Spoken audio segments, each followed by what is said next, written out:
নমস্কার। আজকে আমাদের পডকাস্টের অতিথি ডক্টর সুপর্ণ মৈত্র। সুপর্ণকে আপনারা কেউ কেউ হয়তো টেলিভিশনে ফ্লিটিংলি দেখে থাকতে পারেন, এবং এই যে কলতলার ঝগড়া হয় তাতে সুপর্ণ একেবারেই বেমানান। কেননা সুপর্ণকে আমি কুইন্টেসেন্সিয়াল বাঙালি ভদ্রলোক হিসেবে চিনি, এবং কখনো কণ্ঠস্বর উঁচু করে বা কারুর সঙ্গে ঝগড়া করায় তার কোনো ব্যুৎপত্তি আছে বলে আমাদের দীর্ঘদিনের সম্পর্কে আমি কখনো দেখতেই পাইনি। ফলত যখন আমি সুপর্ণকে মাঝে মাঝে টেলিভিশনে দেখি, তখন আমি ভাবি হংস মধ্যে বকযথা হয়ে সে কেন বসে আছে। আজকে তাকে আমি ডেকে এনেছি বিশেষ করে পশ্চিমবঙ্গের অর্থনীতি এবং শিল্পক্ষেত্রের এই যে ভয়ঙ্কর অবস্থা তা নিয়ে আলোচনা করার জন্য। এবং আমি বিশ্বাস করি একজন নন পার্টিজান বিশ্লেষক হিসেবে সুপর্ণ এই কাজের পক্ষে যোগ্যতম। তার একটা কারণ, এমনিতেই ও ডক্টরেট পাবলিক পলিসি এবং অর্থনীতি নিয়েই সারা জীবন ধরে চর্চা করছে। তাছাড়া ন্যাসকম বলুন, সিআইআই বলুন, এবং যে কোনো ট্রেড অর্গানাইজেশন বলুন ভারতবর্ষের, এই অনেকগুলো ট্রেড অর্গানাইজেশনের শীর্ষ পদে তিনি আসীন আছেন বা ছিলেন। এখন যিনি একেবারে পর্দার সামনে থেকে আমাদের শিল্প সম্পর্কে স্বপ্নভঙ্গের ইতিহাস দেখেছেন, তার চাইতে যোগ্যতর আর কে হতে পারে। সুতরাং আর কথা না বাড়িয়ে সুপর্ণ, আমি একটু রূঢ়ভাবেই প্রশ্নটা করছি। তোমার কি মনে হয় যে আমাদের এই রাজ্য সরকার যত রকম অসত্য কথন করেছেন, তার মধ্যে পরিমাণে সবচেয়ে বেশি শিল্প নিয়ে, এইটার সঙ্গে কি তুমি এগ্রি করবে? আমি একমত। আপনি আমার সম্বন্ধে বললেন, আমি যদি 1 মিনিট সময় পাই। প্রথম কথা হচ্ছে যে আমি আজকে এখানে আসতে পেরে গৌরবান্বিত বোধ করছি। তার কারণ সুমনদা মানেই সবসময় আমি গাভাস্কারের বিরাট ফ্যান ছোটোর থেকেই ছিলাম। তো হঠাৎ সেই গাভাস্কার আর জোয়েল গার্নার নাকি একটা ফ্ল্যাট শেয়ার করতেন। তো গাভাস্কার হঠাৎ ব্যাট করছেন এবং জোয়েল গার্নার তার বিরুদ্ধে বল করছেন, এবং সে কী ভীতি! তো আমার এই ভীতি গাভাস্কারের মতো তার মতো ক্রিকেট খেলতে না জানলেও সুমনদা যে জোয়েল গার্নারেরই আকৃতির একজন মানুষ, তো সেখানে আমার একটু প্রায় ভয়ই লাগছিল। তা সত্ত্বেও আমি অনেকটা নিজেকে তৈরি করে মানসিকভাবে আজকে ওনার সামনে বসেছি, এবং হয়তো নিজের জীবনে কিছুটা উত্তরণ ঘটিয়েছি যে সুবোধ চট্টোপাধ্যায়ের সামনে বসতে পেরেছি। এটা তোমার আমার চেহারাকে দেখে আমি বললে আকৃতি দেখে না, মানে আচ্ছা, তো আমি বলি যে আপনি খুব স্পেসিফিক উত্তরটা দিচ্ছি। আপনি যখন রাজ্য সরকার এবং তার শিল্প নিয়ে আলোচনার কথা বলেছেন, গত 15 বছর, কেন 15 বছর শেষ হয়ে গেল, আমি কাজ করছি, বামফ্রন্টের সাথেও কাজ করার সৌভাগ্য হয়েছিল, এবং 2006 থেকে 11 হঠাৎ আশায় বুক বেঁধেছিলাম। অনেকেই তার হয়তো নিন্দে করতে পারে অনেক অন্য বিষয়ে, নন্দীগ্রাম, সিঙ্গুর, অনেক কিছু বলতে পারেন, কিন্তু আমি যেরকমভাবে শ্রী বুদ্ধদেব ভট্টাচার্যকে দেখেছি, একটা হিস্টোরিক্যাল পার্সপেক্টিভ থেকে বলছি, কারণ আপনিও সবসময় একজন হিস্টোরিয়ানই অলমোস্ট, যেটা আপনি সেই তথ্যগুলোকে আপনি ক্যাপচার করেন। তো 2006 থেকে 11 দেখা, এবং তাদের যে রাজনৈতিকভাবে মতাদর্শগত যে অন্তর্দ্বন্দ্ব, সেটাকে কাটিয়ে উঠে বিশেষ অর্থনৈতিক অঞ্চল বা এসিজেড তৈরি করা, এবং উইপ্রো হচ্ছে প্রথম এসিজেড 2005 সালে, এবং সেটা 5.5 একর নিয়ে কলকাতায় ওইখানে তৈরি হয়। আপনি জানেন যে দীপঙ্কর মুখার্জি, তিনি পলিট ব্যুরোতে স্পেশাল ইকোনমিক জোনের বিরোধিতা করেছিলেন, এবং 2003 যখন শ্রী অটল বিহারী বাজপেয়ীর ক্যাবিনেটে এটা নিয়ে এসেছিল, করেছিলেন। তো 2006 থেকে 11 তখন একটা অন্য বামফ্রন্টকে, অন্তত শিল্পের প্রেক্ষিতে আমি বলছি, আমি দেখতে পেয়েছি। আমি তখন সিআইআই এবং ন্যাসকমে কাজ করতাম, দেখেছি যখনই তার কাছে বা তার সরকারের কাছে কোনো নিয়ে যাওয়া হতো, সবসময় আমি দেখেছি শিল্পের ব্যাপারে যেন একটা এক্ষুনি করতে হবে, এবং যদি কোনো কণ্টক থেকে থাকে পথে, সেই কণ্টক কী করে মুক্ত করা যায় সেটার জন্যে তার প্রয়াসটা দেখেছি। কিন্তু যখন কোনো একটি সরকার চলে যায়, শুধুমাত্র একটা তো শিল্পের দিক না, অনেকগুলো দিক থেকেই তারা হয়তো চলে গেছেন, এবং আমাদের মনেও হয়েছিল তাদের যাওয়ার দরকার। এবং আপনি পুরোটাই জানেন, শ্রী পার্থ চট্টোপাধ্যায় তখন লিডার অফ দি অপোজিশন ছিলেন, এবং শিল্পের জায়গাটাতে উনি কোঅর্ডিনেট করছিলেন। উনি সকলের থেকেই চাইছিলেন যে ইনপুটগুলো দিতে, যে কী করে করা যায় ল্যান্ড ব্যাংকের সম্বন্ধে, আরও এতে। তখন ওনার কথাবার্তা বলে তখন মানে এইগুলো বর্তমানেরটা নিয়ে আমি বিচার করতে বলছি না, আমি 2011 প্রাককালের কথা বলছি। ইনপুট দেওয়া কী করে করা যায়, এবং তখন যখন মমতা বন্দ্যোপাধ্যায় সেই ইস্তেহারগুলো দেখা, বা কিছুটা হয়তো আমিও কন্ট্রিবিউট করতে পেরেছি বা সেটা গ্রহণ করেছিলেন ওরা, তখন কিন্তু ভীষণ রোম্যান্টিক্যালি অ্যাট্রাক্টেড হয়েছিলাম টু তৃণমূল কংগ্রেস। মনে হয়েছিল তারা করবেন। সেই বড় স্টোরিটাকে খুব ছোট্ট করে 15 বছর ট্রাভেল করে দেখা যাচ্ছে সেগুড়ে বালি। তবে এখানে ঠিক সুমনদা, আপনার সামনে, আপনি এটার হয়তো ভালো প্রশ্নের উত্তর দিতে পারবেন, ভালো ছাত্র ছিলেন আপনি বরাবর, এখন ছাত্রই থেকে গেছেন। আমার প্রশ্নটা মাঝে মাঝে জাগে যে মমতা বন্দ্যোপাধ্যায় ফেল করলেন, নাকি পশ্চিমবঙ্গ শিল্প চায় না পশ্চিমবঙ্গের মানুষ? তার কারণ পশ্চিমবঙ্গের মানুষ যদি সত্যি শিল্প চাইতো, তাহলে কি মমতা বন্দ্যোপাধ্যায় চট করে পশ্চিমবঙ্গ সমাজটাকে একটা দানগ্রহীতার সমাজে রূপান্তরিত করতে পারছেন? সুতরাং এই প্রশ্নটা নিজেদেরকেও করা উচিত বলে মনে করছি। ওকে, এবার আমি তোমার বক্তব্য থেকে এক এক করে জিজ্ঞেস করি। তোমার পার্থ চট্টোপাধ্যায় এ রাজ্যে শিল্পমন্ত্রী হওয়ার আগে সম্ভবত তিনি শিক্ষামন্ত্রীও হয়েছিলেন বা কিছু, এবং তার একটা দাবি তিনি নিজের সম্পর্কে প্রায়শই করতেন যে আমি খুব বড় একটা পাবলিক সেক্টর অর্গানাইজেশনে বিরাট চাকরি করেছি, সুতরাং আমার চাইতে ভালো শিল্প কেউ বোঝে না। তারপরে যখন দেখলাম পূর্ণেন্দু চট্টোপাধ্যায়ের সঙ্গে শেয়ার ট্রান্সফার নিয়ে রাজ্য সরকারের গণ্ডগোল হয়েছে, তখন একদিন আমি ওকে ধরেছিলাম। আমি বলেছিলাম যে একজনই তো বাঙালি শিল্পপতি যে পশ্চিমবঙ্গে এসে হলদিয়া কারখানা গড়েছে বলে আজকে ডাউনস্ট্রিমে এত শিল্প হয়েছে, এত লোক করে খাচ্ছে, তার পিছনেও লাগার খুব দরকার কি? তখন বললো, সুগন্ধা তুমি বুঝতে পারছো না যে আমাকে ওইভাবে চালাকি করে কিছু করা যাবে না।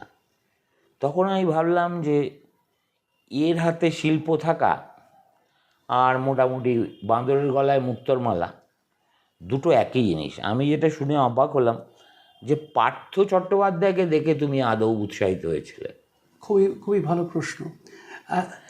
এখন ব্যাপারটা হচ্ছে যে যখন মমতা বন্দ্যোপাধ্যায় ক্ষমতায় আসার চেষ্টা করছেন, তখন পার্থ চট্টোপাধ্যায়কেই ওই কাজে উনি নিযুক্ত করেছিলেন, যে বিভিন্ন শিল্পের সাথে যুক্ত মানুষদের সাথে স্ট্রাকচার্ড ইনপুট নেওয়ার জন্য।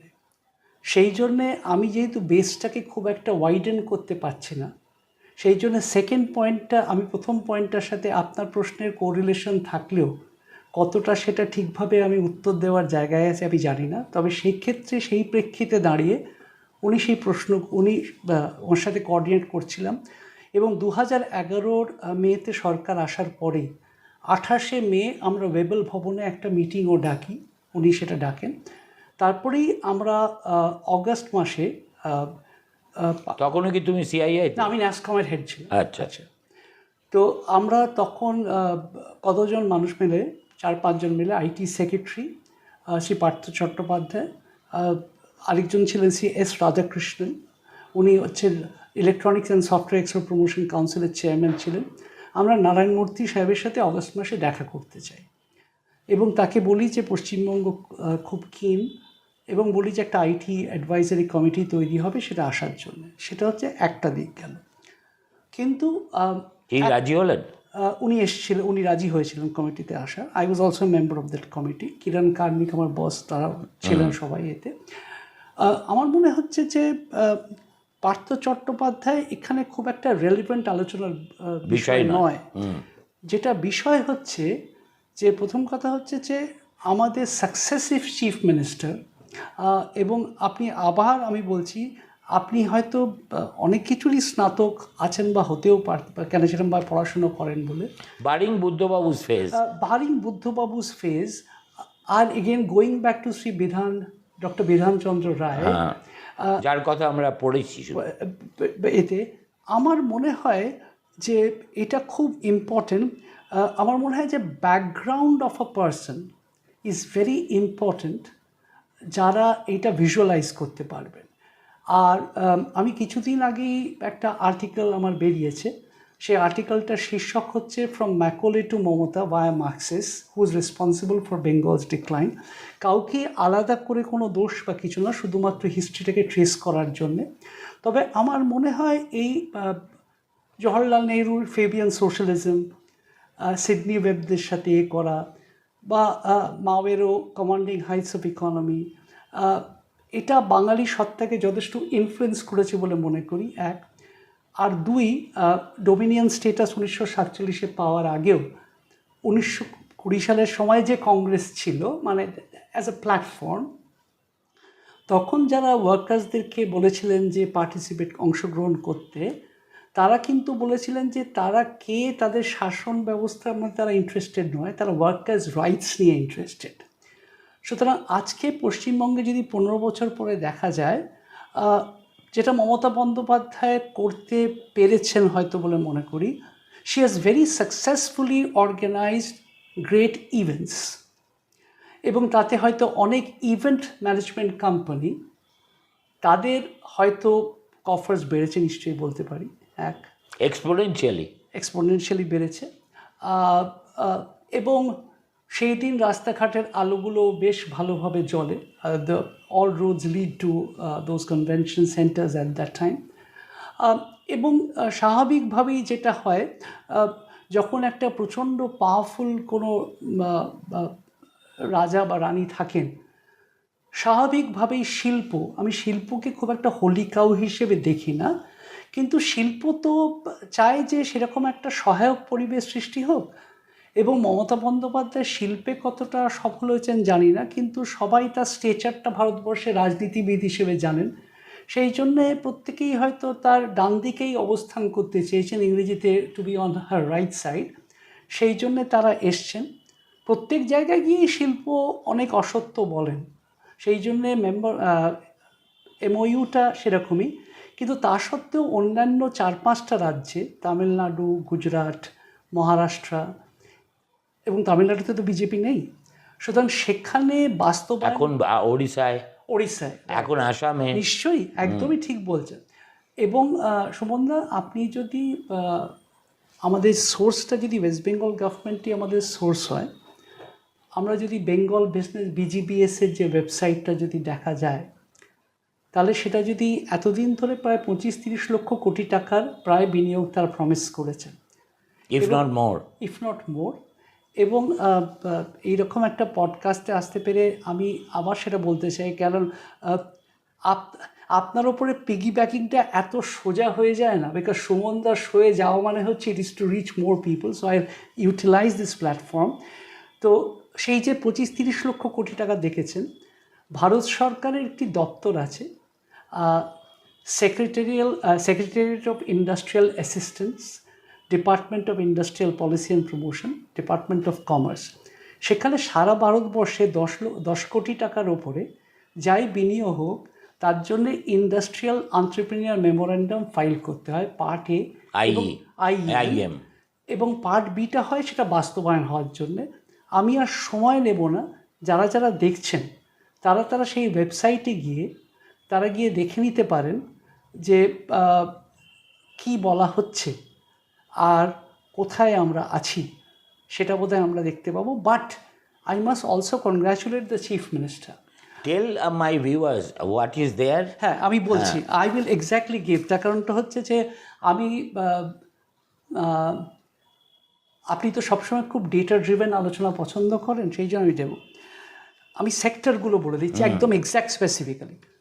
টেকনোলজি অ্যান্ড ডিজিটাল প্ল্যাটফর্ম, অ্যামাজনের লজিস্টিক ইনফ্রাস্ট্রাকচার তৈরি হয়েছে রানীহাটি উলুবেড়িয়াতে। এটা একদমই কিন্তু কোনো ম্যানুফ্যাকচারিংয়ের জায়গা নয়, গুদাম। এবং সেখানে যদি আমাদেরই মানে আমার থেকে অনেকটা সিনিয়র, তিনি আগে মন্ত্রী ছিলেন, এখন তিনি adviser to the current government. The only difference, তার তো আমার থেকে অনেক বেশি পড়াশুনো জ্ঞান সবই আছে, সারনেমে খালি একটা আমার ও এক্সট্রা আছে, that's the only difference I have. আচ্ছা, নাম্বার 2 হচ্ছে মাইক্রোসফট। রিলায়েন্স জিও একটা AI data centre Bengal Silicon Valley হাবে তৈরি করার কথা বলেছেন। এক্সপেক্টেড ডেট 2026, 25ও হয়তো হতে পারত, 26টা কাকতালীয়ভাবে হয়েছে। আদানিরা একটা hyperscale data centre Bengal Silicon Valley হাবে তৈরি করার কথা বলেছেন 2026। যেটা অপারেশনাল সেটা হচ্ছে এনটিটি, এসটিটি টেলিমিডিয়া। কারণ সবাই তো হোয়াইট পেপার কথা বলছেন, আমি পুরো সাদা কাগজ সব নিয়ে এসেছি। এবং আপনারা বারবার, কেন আপনারা সবাই সুমন চট্টোপাধ্যায় স্যারকেই বেশি দেখতে চান, উল্টো দিকের মানুষকে দেখেন না, কিন্তু তা সত্ত্বেও আমি বলছি, তো ওনাকে দেখার জন্যই দেখলেই সাদা কাগজে আমার লেখাটা দেখা যাবে। এসটিটি টেলিমিডিয়া সেটা কিছুটা অপারেশনাল, কিছুটা আন্ডার কনস্ট্রাকশন। এয়ারটেল এনএক্সট্রা সেটা আন্ডার কনস্ট্রাকশন আছে। তার মানে এটার যে কনক্লুশন হচ্ছে, একমাত্র ডিজিটাল সার্ভিস আর লজিস্টিক ছাড়া টেকনোলজি অ্যান্ড ডিজিটাল প্ল্যাটফর্মে কোনো ম্যানুফ্যাকচারিং নেই। এবার আমি আসি ইন্ডিয়ান কংগ্লোমারেট। টাটা গ্রুপের ইনভেস্টমেন্ট আছে, টাটা গ্রুপের টাটা হিটাজি প্লান্ট আছে খড়গপুরে, সেটা বাপ জমানা থেকে আছে। একদম ঠিক বলেছেন, সেটা 2009 সালে তৈরি হয়েছে। সেটা কনস্ট্রাকশন ইকুইপমেন্ট ম্যানুফ্যাকচারিং করেন। আরেকটা যেটা টাটা স্টিল মাইনিং, সেটা একমাত্র এই জমানায় হয়েছে, কেন এনসিএলটি থেকে একটা কোম্পানি অ্যাকোয়ার করে 800 কোটি টাকার ইনভেস্টমেন্ট করে Tata steel mining and ferro alloy plant, এটা বাঁকুড়া এবং বিষ্ণুপুরে হয়েছে। এবং এটা প্রায় 780 কোটি টাকার ইনভেস্টমেন্ট এখানে হয়ে গেছে, অপারেশনাল। এটা অপারেশনাল। আদানি উইলমার একটা এডিবল অয়েল রিফাইনারি করেছে হলদিয়াতে, সেটাও বাম জমানায় 2005-এ, ওটাও একটা অ্যাকুইজিশনারি রেজাল্ট। সেটা ক্যাপাসিটি এক্সপ্যানশন হয়েছে 2009, মানে সম্প্রসারণ। আর অ্যাডিশনাল ইনভেস্টমেন্ট কিছুটা 2013-তে হয়েছে, কিন্তু তার ম্যানুফ্যাকচারিং খুবই লিমিটেড। এবার আসছে রিলায়েন্স ইন্ডাস্ট্রিজ। বারবারই কিন্তু এসে বলেন যে আমাদের মুখ্যমন্ত্রীর মতো বোন তিনি পাননি। নিশ্চয়ই এমন বন্ধু আর কে আছে তোমার মতো সিস্টার, এটা তো আমি অনিল চট্টোপাধ্যায়কে দেখে হয়তো somebody has ড্রন a leaf out of that বুক। তো রিলায়েন্স ইন্ডাস্ট্রি তারা একটা মোবাইল ফোন এবং সেট টপ বক্স তৈরি করার কথা বলেছেন, শুধুমাত্র এটা প্রস্তাবের আকারেই পড়ে আছে, তাদের কোনো সিরিয়াসনেস আপাতত খুব একটা দেখা যেতে পারেনি। এবার আসছি একটা কোম্পানি যার সাথে আমাদের ক্রিকেট ক্যাপ্টেন, মানে যার সাথে আমরা খুব কথাবার্তা বলতাম, বারবারই তার সাথে একটু যুক্ত ছিলেন, সেই জেএসডব্লিউ গ্রুপ। জেএসডব্লিউ গ্রুপের ইতিহাসটাও আপনি জানেন, 2013-14 সালের আগের থেকেই তারা কথা বলছেন। তখন কিন্তু বলা হয়েছিল যে কতগুলো কোল ব্লকস তাদের দেয়া হবে, কিন্তু সুপ্রিম কোর্টে যখন ওইটা হয় এবং বিনোদ রায় যে ওই অকশনের ক্ষেত্রে, তখন সেটা হয় না। আস্তে আস্তে তারা টোন ডাউন করে সিমেন্ট এগুলো বলেন। এখন তারা একটা পাওয়ার প্ল্যান্ট করবেন এবং কিছুটা জমি তারা ফেরতও দিয়ে দিয়েছেন। সুতরাং তারা ইনফ্রাস্ট্রাকচার বা এনার্জি প্রজেক্টে আছেন, তারাও ক্লাসিক ম্যানুফ্যাকচারিংয়ে নেই। মাহিন্দ্রা গ্রুপ, তাদের কোনো প্রেজেন্স এখানে নেই। বেদান্তা লিমিটেডের কোনো প্রেজেন্স এখানে নেই। লার্সেন অ্যান্ড টুব্রো, যারা আমরা বাজে কথা বলি, তারাও কিন্তু ইপিসি বা প্রজেক্টের মাধ্যমে করে, তাদেরও এখানে কোনো ফ্যাক্টরি নেই। সুতরাং যারা যারা আদানিদেরও নেই, নেই। আচ্ছা, বিড়লাদের নেই না। এবং যারা এই পডকাস্টটাকে চ্যালেঞ্জ করতে পারবেন বা আমাকে কোনো কিছু লাইবেলের জন্য দেবেন, আমি প্রত্যেকটাই প্রস্তুত, বিকজ আমি ওই ডেটা নিয়েই কথাবার্তা বলছি। I am prepared for all sort of libel. Nobody is going to. 3 telecom and digital infrastructure, Bharti Airtel, Reliance Jio, Vodafone Idea আর ইন্ডাস টাওয়ার, প্রত্যেকেই তারা নেটওয়ার্ক ইনফ্রাস্ট্রাকচার অ্যান্ড টাওয়ারে অপারেট করেন, ফাইবার আর কিছু ডেটা সেন্টার করছেন, তাদেরও কোনো ম্যানুফ্যাকচারিং এখানে নেই।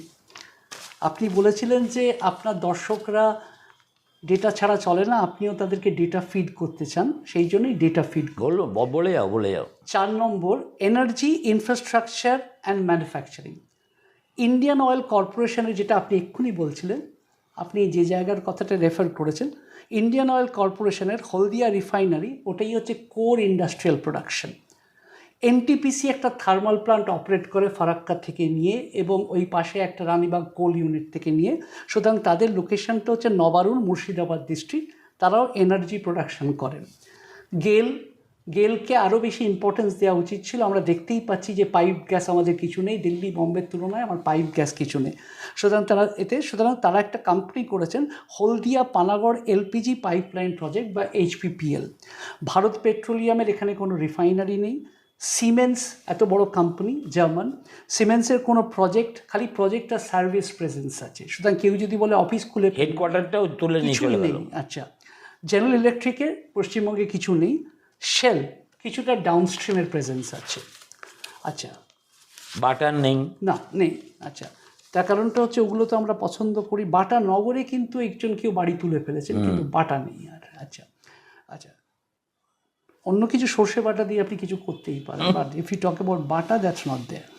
আচ্ছা, তো তাহলে এইখান থেকে যে অ্যানালিটিক্যাল টেকওয়ে যেটা দাঁড়াচ্ছে, সেটা হচ্ছে পশ্চিমবঙ্গ স্টিল, মেটাল, কেমিক্যাল আর শিপ বিল্ডিংয়ে স্ট্রং। ইস্কো স্টিল প্লান্ট, হলদিয়া পেট্রোকেমিক্যাল, যেটা এক্ষুনি আপনি বলছিলেন, ইসকো কার্সি সেন্টার, অ্যাবসলিউটলি হলদিয়া কার্সি, অ্যাবসলিউটলি। আপনি কিন্তু কাগজ দেখেননি তো, আপনি যখন পার্থ চট্টোপাধ্যায়ের সম্বন্ধে এটা বলেছেন, I think that spoke about his personal ego, but হলদিয়ার কন্ট্রিবিউশনটা এখানে মেনশন। কিন্তু পশ্চিমবঙ্গে যেটা ফেল করেছে সেটা হচ্ছে কোনো ইলেকট্রনিক ম্যানুফ্যাকচারিং তারা আনতে পারেনি, যেটা তামিলনাড়ু একটা ক্লাস্টার তৈরি করে ফেলেছে। এবং গ্লোবাল টেক হার্ডওয়্যার, এই যে মাঝে মাঝেই কথা বলি, আর পশ্চিমবঙ্গের একটা যেটা হয়েছে, আপনাদের সময় হয়তো সেরকমভাবে আপনি অনেক লিখে অনেক সরকারকে ব্যতিব্যস্ত করেছেন, এবং আপনি আপনার প্রত্যেকটা ইন্টারভিউ দেখি, আপনি মুখ্যমন্ত্রীদেরকে মানে নিস্তার দেননি, কিন্তু তারা কিন্তু ভিন্ডিকটিভ হননি। মানে তারাও সেই সময়ের একটা ব্যাপার ছিল, সেটা আমি বারবার আপনার ইন্টারভিউতে শুনেছি। এবং আমাদের তো এখানে একজন গায়ক তো আইটির এটা দেখছিলেন, এখন তিনি রাজ্যসভায় গিয়ে সেই আসনটাকে আরও বেশি উজ্জ্বল করে তুলবেন। এবং একজন আইপিএস অফিসার আইটি সেক্রেটারি ছিলেন। হ্যাঁ, আইটি সেক্রেটারি ছিলেন, যেটা মানে আইএস ক্যাডারের পোস্ট। এবং উনিও মণিমুক্তরই একজন, কেন মণিভাণ্ডারই ওনার অফিসটা ছিল, কেন এই ওয়েবেলের অফিসটা তো মণিমুক্তের মধ্যে, ওটা মণিখচিত বলে বলতে পারি। তো গ্লোবাল টেক হার্ডওয়্যার যে যতই কথা বলুক, আমরা সেই জায়গা মতো সেগুলো কিছু আমাদের পক্ষে নেই। আচ্ছা, বিগ টেক ইনভেস্টমেন্ট তাহলে কেন আসবে, কী আসবে? অ্যামাজন এখানে কেন ইনভেস্ট করছে? তার কারণ মার্কেট আছে, কেন এখানে সবাই খরচা করতে পারে জিনিস কেনার জন্য, সেই জন্যে আসছে, এবং লজিস্টিক্স হাবের জন্য, যাতে ইজিলি পৌঁছানো যায়। Consumer market, exactly. এটা হচ্ছে কনজামশন ড্রিভেন এতে। সেই জন্যে নির্মলা সীতারামন ম্যাডামও যেরকমভাবে খুশি, পায়ে পা তুলিয়ে বসে রোজগার করেন, যারা তাকে মাঝে মাঝেই অশ্রাব্য গালিগালাজ করেন, তারা বোধহয় একটু দ্বিচারিতায় রিসর্ট করেন। তার কারণটা হচ্ছে ওইটা কিন্তু 51% কেন্দ্রীয় সরকার নেন, 48% রাজ্যরা নেন, আর 1% হচ্ছে কনসলিডেটেড ফান্ড আর জেকেতে যায়। ট্যালেন্ট আর সার্ভিস এখানে আছে বলেই কিন্তু তথ্য প্রযুক্তি কোম্পানিগুলো তৈরি হয়েছে, সেটার জন্য আসা পরে আমি আসছি। সুতরাং এটা সব জায়গায় গল্প, কিন্তু অ্যাপল যদি অন্য জায়গায় এই ইনফ্রাস্ট্রাকচার আছে বলে বা ইকোসিস্টেম আছে বলে অ্যাপল কিন্তু ইনভেস্ট করে। ওয়েস্ট বেঙ্গল তাহলে কী করছে, যেটা আপনি বলেই দিলেন, লেগাসি ইন্ডাস্ট্রি করছে, মানে স্টিল রিফাইনারি বা পাওয়ার। এবং এই যে স্টিল প্লান্টেরও কথা যে বারবার বলছেন, আমাদের ওই ক্রিকেটের যিনি ক্যাপ্টেন ছিলেন, তিনি হঠাৎ একটি অন্য জায়গায় গিয়ে কি সঙ্গীত ভেসে আসে দূর থেকে, হঠাৎ উনি বলে ফেললেন যে এখানে আয়রন স্টিল প্লান্ট করবেন এবং জিএসডব্লিউ করবেন। আমি ডক্টর সব্যসাচী সেনকে পরে জিজ্ঞেস করেছিলাম, কেন উনি সচিব ছিলেন যখন নিরুপম সেন মন্ত্রী ছিলেন, যে আপনারা কি করে তখন সেটাতে করলেন, তার কারণ মনে আছে আমার বুদ্ধবাবু আর রামবিলাস পাসওয়ান ইনগ্রেট করতে গেছিলেন এবং ফেরার পথে Blast. সেই ব্লাস্ট হয়েছিল Yes. অ্যান্ড বুদ্ধবাবু আপনিও বোধহয় গেছিলেন escaped. সেখানে। না আমি যাইনি, আচ্ছা, ওকে, আচ্ছা, কিন্তু আমি খুব উৎকণ্ঠিত হয়েছিলাম। বুঝতে পেরেছি। তো সেইখানে আমি ডক্টর সেনকে জিজ্ঞেস করি যে আচ্ছা ডক্টর সেন, আপনি আমাকে টেকনিক্যালি বলুন, because you are one of the finest officers Bengal ever had, তো বলুন যে আয়রন স্টিল করতে গেলে দুটো র মেটেরিয়ালের খুব দরকার হয়, একটা হচ্ছে আয়রন ওর, একটা কোকিং কোল। তো আয়রন ওর এবং কোকিং কোল ওড়িশা এবং ঝাড়খণ্ড ছাড়া নেই, এবং জলেরও সেই ব্যবস্থা নেই, তার কারণ ওই ফ্লাশিং মেথড দিয়েও চেষ্টা করেছেন, সেটা হয়নি। সুতরাং যেগুলো চলে ওই বাঁকুড়া বা মেদিনীপুরে, সেগুলো হচ্ছে সব হচ্ছে স্পঞ্জ আয়রন, রোলিং মিল চলে, বা এগুলো কিছু চলে না। সুতরাং এবং তারা এমনভাবে পলিউট করে যে মানুষের পক্ষে থাকাই দেয়। হ্যাঁ, এবং তারা কিছু বলতে গেলেই ডেভেলপমেন্ট ভার্সেস এনভায়রনমেন্ট ডায়ালগটাকে করে দেন সবসময় এতে। এবং এই জন্যে আমরা সেমিকন্ডাক্টর, মুখে বড় বড় কথা বলছি, ইলেকট্রনিক সেমিকন্ডাক্টর, তার কারণ আমি আরেকজন মন্ত্রীর সাথে কাজ করেছি। প্রথমে মানব মুখোপাধ্যায়ের সাথে কাজ করলাম এই বিষয়, টেকনোলজির বিষয়টা। He was very very active along with doctor Gautama. তারপরে ডক্টর দেবেশ দাস আসেন, ডক্টর দেবেশ দাস এবং সিদ্ধার্থ থাকেন। ডক্টর দেবেশ দাস নিশ্চয়ই দেখবেন এই প্রোগ্রামটা। ডক্টর দেবেশ দাসের একটা কিন্তু অবসেশন ছিল, উনি আমাকে সবসময় ডিস্টার্ব করতেন, তার কারণ হচ্ছে he badly wanted a semiconductor at that time. এবং তখন আমাকে বলেন ইন্টেলের সাথে কথা বলতে, তবে ইন্টেলের সাথেও আমি ডক্টর দেবেশ দাসের সাথে ডায়ালগ করাই, কিন্তু ওরা বলেন যে West Bengal is too late for that, কেন এতটাই আগের বামফ্রন্ট সরকার করে লেট হয়ে যায়, এবং জলের যে পরিমাণ জল লাগবে বা যেখানে লোকেশন থাকবে, doctor Das was not in a position to offer. একে তো দেরি করে ফেলেছি, and he was not in a position to offer. তো বিগ, আচ্ছা, সো আর এবার আসি মমতা বন্দ্যোপাধ্যায়ের ক্ষেত্রে আবার। তাহলে মমতা বন্দ্যোপাধ্যায় তাহলে 15 বছরে কি করার চেষ্টা করলেন, কেন করে উঠতে পারলেন না? তাহলে Mamata Bandyopadhyay, to give Mamata Bandyopadhyay her due. না, তাহলে তুমি আইএম এর যে ফিগারটা, যে promised investment and real investment, এবং তার মধ্যে কোনো সামঞ্জস্য নেই। তার কারণটা হচ্ছে সবসময় 10 কোটি টাকার ওপরে করতে গেলে করা যায়, এবং সেখানে কত প্রস্তাবিত এমপ্লয়মেন্ট এবং কত কোটি টাকার বিনিয়োগ। প্রথমে হচ্ছে আইএম এ পার্টটা হচ্ছে, সেটা হচ্ছে প্রপোজ ইনভেস্টমেন্ট। আইএম পার্ট বিটা ফাইল করতে হয় যখন অ্যাকচুয়ালাইজেশনটা হয়েছে। আর আমাদের যিনি অ্যাডভাইজার কারেন্টলি, মানে এই ফিনান্স দপ্তর অ্যাডভাইজার বা গভর্নমেন্ট অ্যাডভাইজার, উনি যেহেতু মানে আর ইভেন্টস করাটা যেহেতু আমাদের কাজের একটা পার্ট ছিল, আমার মনে হয় যে he really honed skills in event management. কিন্তু উনি নিজেও জানেন, বিকজ উনি যথেষ্ট বিদ্বান একজন মানুষ, উনি জানেন যে সবসময় যে কোনো কোম্পানি, বড় কোম্পানি বোর্ডরুমে একটা অ্যানালিসিস করে, সেটাকে বলে পেস্টেল অ্যানালিসিস। তেমন হচ্ছে political, economic, social, technology, environment এবং আদার সোশ্যাল জিনিসটা। এবং সেই পেস্টেল ফ্যাক্টরে তারা কখনোই পশ্চিমবঙ্গকে ওই জায়গায় রাখেন না, কিন্তু অপটিক্সের ক্ষেত্রে তারা সবসময় আসতেন। তার কারণ তাদের অন্য জায়গায় চালাতে গেলেও মমতা বন্দ্যোপাধ্যায়কে বাদ দিয়ে ভারতবর্ষ ঠিক পলিটিক্যালি হতে পারে না। So they two different things altogether. তাহলে মমতা বন্দ্যোপাধ্যায় এসে কী বললেন? মমতা বন্দ্যোপাধ্যায় এসে প্রথমেই বললেন, যেটা সবাই, যে কোনো মানুষ, এবং আমার ওই বয়সেও আমি রোম্যান্টিক্যালি চার্জড হয়ে গেলাম, যে কেউ হতে পারে, উনি যখন বললেন যে এই যে বামেদের কথায় কথায় যে কোনো ফ্যাক্টরি তারা একটা পতাকা দিয়ে বন্ধ করে দিতে পারত, উনি বললেন ওগুলোকে আমি অ্যালাউ করব না। Very exciting. উনি সেই ডেটা দিলেন যে কত ম্যান্ডেজ হয়েছে বা কি পাওয়ার কাটস হতো। তারপরে উনি বললেন যে এটা আমার ঘোষিত অবস্থান যে আমি এইগুলো করতে দেব না।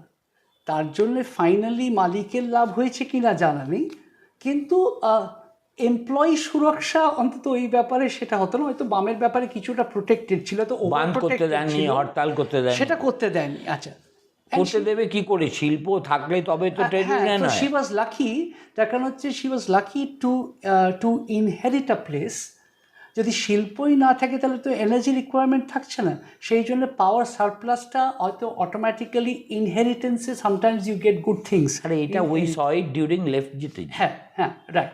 তো সেটা, আচ্ছা, দুই হচ্ছে, প্রথম কথা হচ্ছে যে যারা পার্টি স্পোক্স পারসন, এবং আজকে তো আপনি আমি তো কোনো পার্টি স্পোক্স পারসন না, আপনি আমাকে একটা ইকোনমিক হিস্ট্রি ফ্রম বেঙ্গল ডাকতে আমাকে ডেকেছেন। তো যদি পলিটিক্যালি যদি দেখা যায়, তাহলে হয়তো তারা বলবেন যে তিনি হয়তো সেই সিঙ্গুরের বল প্রয়োগ করে ওই মানুষ মানে কৃষি জমি নেওয়ার বিপক্ষে আন্দোলন করেছেন, এবং 2016 সালে সুপ্রিম কোর্টের ভার্ডিক্ট তাকেই জাস্টিফাই করেছে। কিন্তু অত বড় না দেখে মনে হতো তিনি যদি স্টেটসম্যান হতেন, জেন্ডার নিউট্রাল কথা বলছি আমি, তাহলে কিন্তু উনি বুদ্ধদেব বাবুর সাথে সেটেল করতে পারতেন। তাতে হয়তো বামফ্রন্ট এগিয়ে যেতে পারত, কিন্তু পশ্চিমবঙ্গের ভালো হতো। আজকে হয়তো নবীনবাবু সরকারের উড়িষ্যায় নেই, ভারতীয় জনতা পার্টি আছে, কিন্তু ভারতীয় জনতা পার্টিও কখনো নবীনবাবুর কন্ট্রিবিউশনটা ইগনোর করার জায়গায় নেই। So Odisha has progressed. তো আমার মনে হয় ওটাও ওদের রাজনৈতিক সংস্কৃতি। ওটা ওদের রাজনৈতিক সংস্কৃতি। বিজু পটনায়ককে অস্বীকার করে ওড়িশায় রাজনীতি করা যাবে না। তার মানে JB Patnaik, Biju Patnaik, Nabin that is the tradition. তো এবং আমার মনে হয় যে সিঙ্গুরে যখন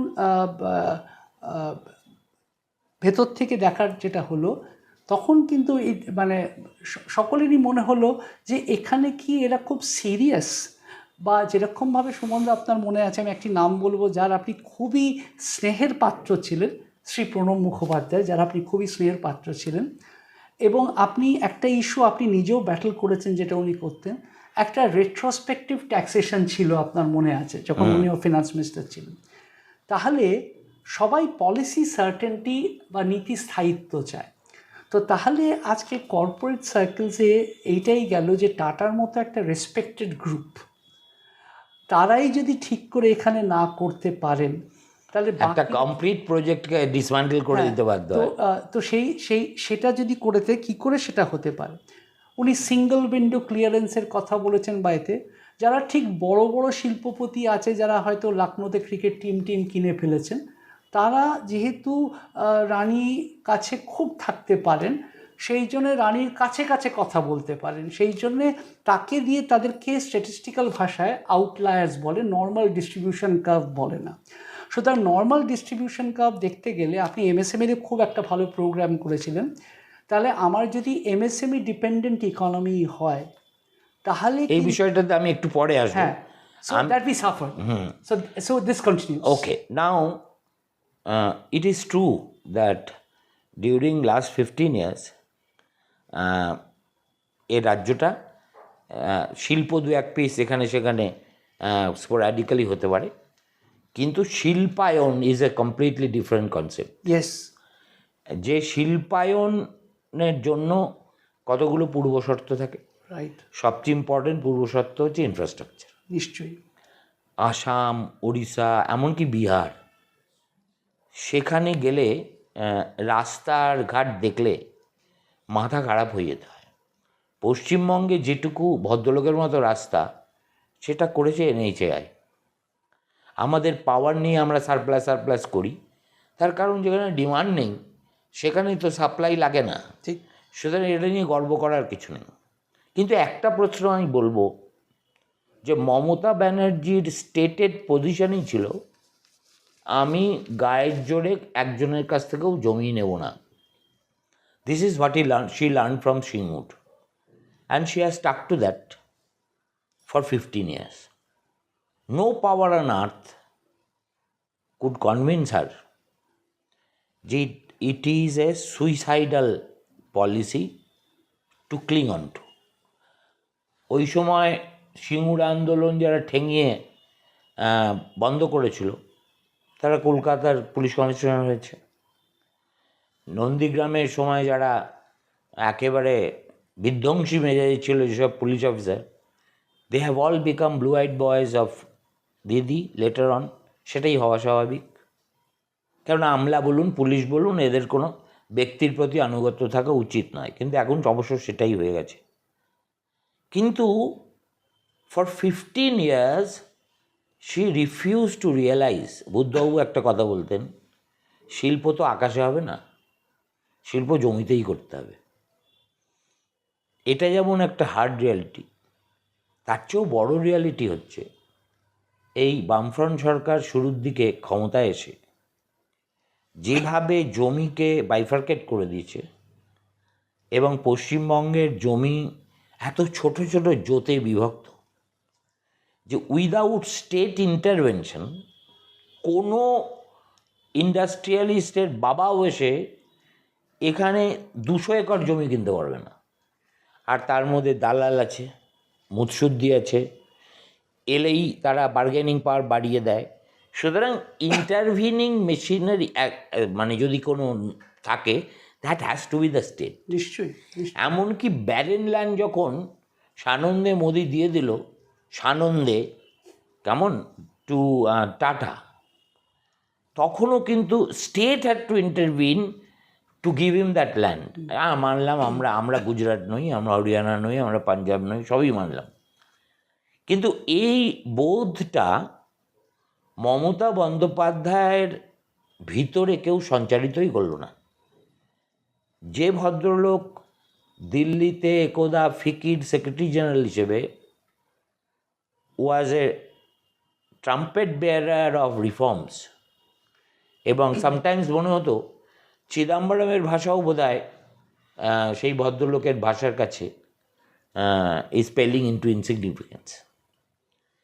তিনি পশ্চিমবঙ্গে এসে যে অবতারে অবতীর্ণ হলেন, ধুতি পাঞ্জাবি পড়ার ফলে হতে পারে, আই ডোন্ট নো, সেটা দেখে না আই ওয়াজ জাস্ট অ্যাগাস্ট।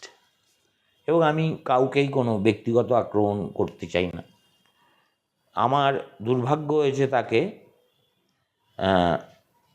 এই মুখ্যমন্ত্রীর সামনে তিনি কী আচরণ করেন সেটা দেখার, দেশে এবং বিদেশে। দেখুন, Mamata Bandyopadhyay is a political animal first, political animal last. Mamata Bandyopadhyay যদি বুঝতে পারতেন এবং সেটা তাকে সক্রিয়ভাবে বোঝানো হতো যে আমি যদি একটু চেষ্টা করি এবং সিঙ্গুরের ফেলিওরের পর একটা বড় ইন্ডাস্ট্রিকে কোনোভাবে ধরে বেঁধে আনতে পারি, তাহলে it will change the face of Bengal. আমার এই দুর্নাম কেটে যাবে, আজকে এত পরিযায়ী বাইরে যাবে না, আনএমপ্লয়মেন্টের জন্য আমাকে ইসপের গল্প শোনাতে হবে না। আমি মনে করি that Mamata was stubborn about land was well known. What was not known is that people in charge, যাদের এটা করা উচিত ছিল, দে টু ফেইল বেঙ্গল। কেননা আমি মমতা ব্যানার্জির সঙ্গে যেহেতু একসময় আমার সঙ্গে সম্পর্ক ভালো ছিল, আমি দেখেছি she শাউটস, she screams, she is a megalomaniac, she thinks she knows, is the last word about everything. But if you shout back and tell her... No, I had the opportunity of working with her for some time. বলো তো সেই অভিজ্ঞতাটা। তো আমি I have also seen a different Mamata Banerjee also. In very few encounters that I have had with her, আমি মমতা বন্দ্যোপাধ্যায়কে প্রচণ্ডভাবে sensible বলে মনে করেছি যখন এই আলোচনা করেছি। তার মানে আমার মতো একজন আউটসাইডার, পিগমি, আমি ডেভিড এখনও বলছি না, বিকজ ডেভিড তো গলিয়াতকে পরাস্ত করেছিল, উনি গলিয়াত নন, সেই জন্য পিগমি বললাম। তো এবং আমি এবং আমার একজন বন্ধু, তারা একসাথে যখন খুবই এগোচ্ছি, যখন তাকে এই কথাটা বলেছিলাম, আমি ডিস্টিংক্টলি ওনার কথা মনে আছে, কেউ যদি মমতা বন্দ্যোপাধ্যায়ের সম্বন্ধে বলেন যে উনি শুনতে চান না, তাহলে সেটা ভুল। আমার মনে হয় যে ব্যক্তির কথাটা আপনি এক্ষুনি বললেন, তিনিও যদি তার মিশনে কমিটেড থাকতেন, বড়জোর কী হতো, মমতা বন্দ্যোপাধ্যায় যদি তার কথাগুলো পছন্দ না হতো, তিনি যদি কনভিন্স না হতেন, তাহলে সেই ভদ্রলোককে তার জায়গাটাকে রেলিংকুইশ করতে হতো। এটা তো আর থেকে তো বেশি কিছু। ঠিক আছে ম্যাডাম, আমি করবো না। But if I am married to my thought process, if I am married to my conviction, তাহলে আমার চেয়ারটা যদি মমতা বন্দ্যোপাধ্যায় বুঝে নেন দ্যাট কারুর চেয়ারটা কারুর কনভিকশনের থেকে বেশি ইম্পর্ট্যান্ট, মমতা বন্দ্যোপাধ্যায় তাকে আর খুব একটা সিরিয়াসলি নেন না। সুতরাং আমার মনে হয় যে কনভিকশনওয়ালা যদি কোনো মানুষ থাকেন, তাকে যে রাজনীতিতেই থাকতে হবে কোনো মানে নেই। কিন্তু কনভিকশন সারা জীবন তো তিনি রাজনীতিতে ছিলেনই না। আচ্ছা, কনভিকশনওয়ালা যদি কোনো মানুষ থাকেন এবং তাকে বুঝতে পারেন, অফকোর্স তাকে শুধু ইকোনমিক্স বোঝালে হবে না, মমতা বন্দ্যোপাধ্যায়কে পলিটিক্যাল ইকোনমিটা বোঝাতে হবে, যে যে this will be the political gain out of it. সেটা যদি বোঝাতে পারতেন, আমার মনে হয় যে মমতা বন্দ্যোপাধ্যায়ের সম্বন্ধে, আমি তার being a critic on this part as the performances part, আমি মনে করি যে Mamata Bandyopadhyay would have definitely listen বলেই আমি মনে করছি। সো আই থিঙ্ক সেখানে, এবং সবচেয়ে যেটা আমার কারণ আপনি তো নিজে এত বছর ওর না সাথে আই করেছেন। ফাউন্ড ইট অ্যাপলিং, হ্যাঁ, সেটা হচ্ছে এই যে সো কল্ড এই একটা পুটিং আপ অ্যাপিয়ারেন্স, বিজিবিএস নামক একটা আদি ভৌতিক আদি দৈবিক ব্যাপার হতো, এখনও হয় বোধ হয়, আমি তো বহুদিন যাই না। এই যে একটা অ্যাস্ট্রোনমিক্যাল অবিশ্বাস্য ফিগার, যেটা কোনো দিন আসবে না, সবাই জানে। ওই অডিটোরিয়ামে যারা বসে আছে তারাও মিচকে মিচকে হাসছে, কেমন, কিংবা রুমাল মুখে দিয়ে হাসছে, যারা সামনের রোতে বসে আছে তারা খুব কষ্ট করে হাসি চেপে আছে। হোয়েন আমার মানে উনি যেভাবে এমফ্যাটিক্যালি Reliance industry is coming up with XYZ and they have shown interest in investing 50,000 crores. Mamata এত গুছিয়ে এত মিথ্যে কথা বলতে পারতো না, যেটা এই ডেটা নিয়ে তার সাগরেদরা, আমার মনে হয় এখন, আমি I am no supporter of Mamata Banerjee, but still I feel যে মমতার জীবনের এবং বাংলা, আমার মনে হয় completely agree with you sir. I think the advisors could have whispered the truth into her ears rather than misleading her for their own survival not only that, or for superannuation. এটা হলো কি মম, I would say this is the tragedy of Bengal and therefore also of Mamata, যার price ওকে এবার দিতে হতে পারে। সেটা হচ্ছে she chose to surround herself, যাদের একমাত্র কাজ হচ্ছে জল উঁচু বললে উঁচু, জল নিচু বললে নিচু, কেমন, এই ধরনের পারিষদবর্গ থাকলে কোনো নেতা বা নেত্রী আলটিমেটলি সফল হন না। আমি বলছি, বুদ্ধবাবু তো শিল্পকে ঘেন্না করতেন, তিনি বলতে ভালোবাসতেন যে আমি 5 তারা হোটেলের চাইতে নন্দনে থাকাটাকে বেশি প্রেফার করি। তখন জ্যোতিবাবু ওকে আমাকে একটা ইন্টারভিউতে বলেছিলেন, বুদ্ধকে আমি বলেছি এসব শিল্প টিল্প কম করো, কেমন, তোমাকে আমার জায়গায় বসতে হবে, বাস্তব অবস্থাটা বোঝো, শিল্প ফিল্প বা শিল্প টিল্প, উনি তো এইভাবে কথা বলতেন। অবাক হয়ে দেখলাম যে লোকটা পারতপক্ষে ব্যবসায়ীদের ঘরে ঢুকতে দিত না, এবং ব্যবসায়ীদের সংস্পর্শে তার ওই যে ঠাকুরদা পুরোহিত দর্পণ লিখেছিলেন, ফলে তার যে ব্রাহ্মণত্ব সেটা খর্ব হয়ে যেতে পারে ভাবতেন। How he change when he understood that crying need of the hour Yes. is to invite industry and boldly say to the face of the world, yes, we have committed mistakes, and but be rest assured we are not going to repeat them. These were his 3 messages. নিশ্চয়ই। Do it now, ফাও সব হ্যাঁ। এর থেকেই এসছে। হ্যাঁ। তার জন্য বারবার তিনি দলে বিপদে পড়েছেন, যখন বলেছেন unfortunately I belong to a party that still believes in bandh etcetera, সেটা বলেছেন কোথায়, একটা শিল্প সামিটে in Taj, you must have been present. তো আমার কথা হচ্ছে, ঠেলায় পড়লে না গোয়ালা ঢেলা হয়। যখন উনি মুখ্যমন্ত্রীত্বের আসনে বসলেন তার আগে পর্যন্ত ওনার এসব ইন্ডাস্ট্রি নিয়ে আদৌ, উনি শিল্প বলতে চিত্রকলা বুঝতেন, গদারের ছবি বুঝতেন, ফেলেনির ছবি বুঝতেন, ঠিক আছে, এই কী বলে ল্যাটিন আমেরিকান লিটারেচার বুঝতেন, গার্সিয়া মার্কেজ ভাল লাগতো না, উম্বার্তো ইকো পড়তেন, কত কি বুঝতেন আমি জানি না, কিন্তু আমি এসব পড়ে চেষ্টা করে দেখেছি, এ আমার মাথার উপর দিয়ে বাই বাই বাই বাই করে চলে যায়। কিন্তু উনি খুব পড়তেন এবং বহু লোক ওনাকে এইসব বই উপহার দিত।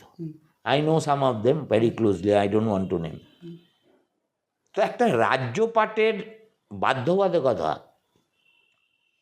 এবং একটা প্যারাডাইম শিফট না করলে রাজ্যটা বাঁচবে না, অ্যান্ড দেয়ারফর আমিও বাঁচব না। এই বোধটা কোনো সিএমের মধ্যে জাগ্রত করতে তো খুব একটা ম্যাজিক ওয়ান্ড লাগে না। এটা এটা ইটস আ ভেরি ভেরি, আপনি যত সহজে প্রশ্নটা করলেন, এটা কিন্তু অত সহজে উত্তরের ব্যাপার নয়। তার কারণ আমার মনে হয় যে এখানে একটা অন্য আঙ্গিক একটু যুক্ত করতে চাইব আপনার অনুমতি নিয়ে। আমার মনে হয় বামফ্রন্ট ততটা ভালো পশ্চিমবঙ্গকে বোঝেনি যেটা মমতা বন্দ্যোপাধ্যায় বুঝতে পেরেছিলেন। এবং ছোটোর থেকে বড় হতে হতে তো বামফ্রন্টকেই দেখেছি, তারা খুব গরিবের কথা বলতেন, কিন্তু দেখতাম যে মোটামুটি লার্জলি মিডল ক্লাস ইন্টারেস্টই তারা কেটার করতেন। কিন্তু অথচ শহর তাদের ভোট দিত না, শর্ট ভোট দিত না, কিন্তু তারা করতেন।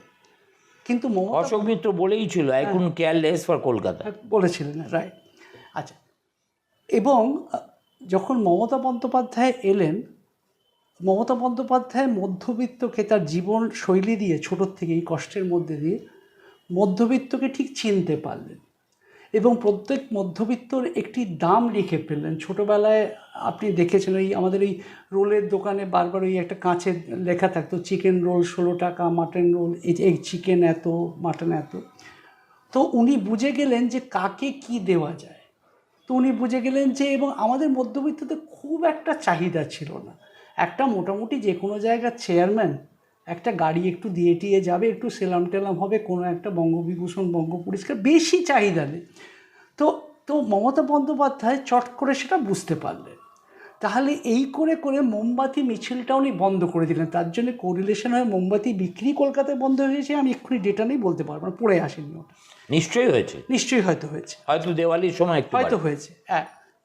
এবং উনি কি করলেন, মানে ছোট, মানে অল্প বয়সের জন্ম থেকে প্রায় মারা যাওয়া পর্যন্ত বৈতরণী পর্যন্ত একটা প্রকল্প বার করে ফেললেন।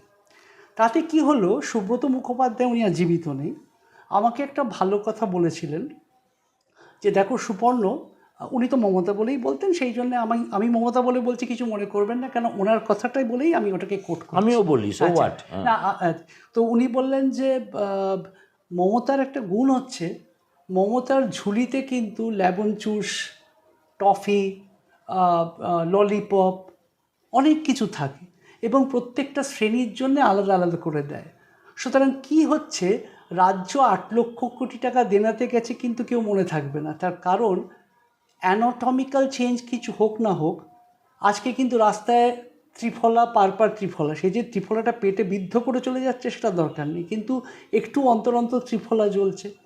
আচ্ছা, রক্তদান শিবির হয়, পিঠেপুলি উৎসব হয়, ফুটবল খেলা হয়, বসে আঁকো প্রতিযোগিতা হয়, এবং যে ফিল্মের নায়ক বা গায়ক যাদেরকে আমরা হয়তো উল্টোরাতে পড়ার চেষ্টা করতাম বা অধীর আগ্রহে তাকিয়ে থাকতাম, তাদেরকে উনি কিন্তু সত্যিই কাফকা কামু যে ভাষায় কথা বলতেন গণতান্ত্রিকরণের মতো, তাদেরকে উনি একদম রাস্তায় এনে দাঁড় করিয়ে দিয়েছেন। সুতরাং যে কোনো পৌরপিতা বা পৌরমাতা তাদেরকে পুজোর সময় যে কোনো সময় ডেকে আনেন।